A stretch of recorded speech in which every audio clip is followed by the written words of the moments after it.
લક્ષ્ય ન્યૂઝ, એક નજર, એક લક્ષ્ય.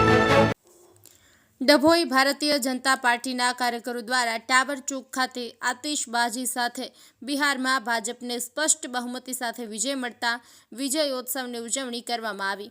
આ પ્રસંગે ડભોઈ ભાજપના મોટી સંખ્યામાં કાર્યકરો ઉપસ્થિત રહ્યા હતા.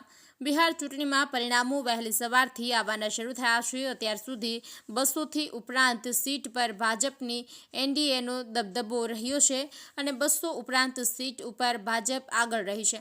ત્યારે ડભોઈ ભારતીય જનતા પાર્ટી સંગઠન દ્વારા બિહારમાં પણ ભારતીય જનતા પાર્ટીનો વિજય થવા જઈ રહ્યો હોય ત્યારે ડભોઈ ભારતીય જનતા પાર્ટીમાં ખુશીની લહેર જોવા મળી હતી. ડભોઈ શહેર પ્રમુખ દીક્ષિત દવે અને જિલ્લા મહામંત્રી ડોક્ટર બીજે બ્રહ્મભટ્ટ સહિત કારોબારી સભ્ય શશિકાંત પટેલ, પાલિકા પ્રમુખ બિરેન શાહ સહિત ભાજપ કાર્યકરો દ્વારા ટાવર ચોક ખાતે મોટી સંખ્યામાં એકત્ર થઈ વિજયોત્સવની ઉજવણી કરવામાં આવી હતી. આતિશબાજી સાથે વિજયોત્સવ ઉજવી બિહાર ચૂંટણીમાં ભાજપનો વિજય થયો તે બદલ અભિનંદન સાથે ખુશી વ્યક્ત કરવામાં આવી હતી. નિરંજન ચૌહાણ, ડભોઈ. દેશના આદરણીય પ્રધાનમંત્રી આદરણીય નરેન્દ્રભાઈ મોદી સાહેબના સુશાસનથી અને રાજનીતિના ચાણક્ય એવા દેશના ગૃહમંત્રી અમિતભાઈ શાહની વહીવટી કુનેહથી બિહારમાં એનડીએ પ્રચંડ બહુમતી મેળવી છે.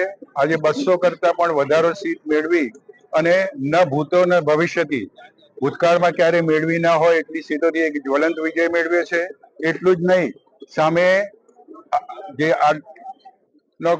સામે લાલુની પાર્ટીનો ખૂબ જ નામોશીભર્યો પરાજય થયો છે અને સાથે સાથે તેજસ્વી યાદવ પોતાની સીટ પણ બચાવી શક્યા નથી અને એમણે હાર સહન કરવી પડી છે. અને આ માટે ભારતીય જનતા પાર્ટીના એનડીએના સર્વે કાર્યકર્તાઓને અમે ખૂબ ખૂબ અભિનંદન આપીએ છીએ અને આદરણીય નરેન્દ્રભાઈ મોદી અને અમિત શાહ ખૂબ આગળ વધે એવી શુભેચ્છા પાઠવી છે.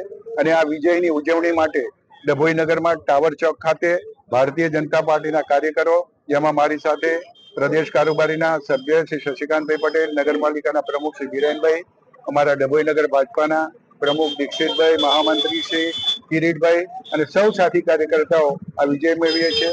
અને ફરી એકવાર સૌને શુભેચ્છા પાઠવી વિરમું છું. વંદે માતરમ, ભારત માતા કી જય.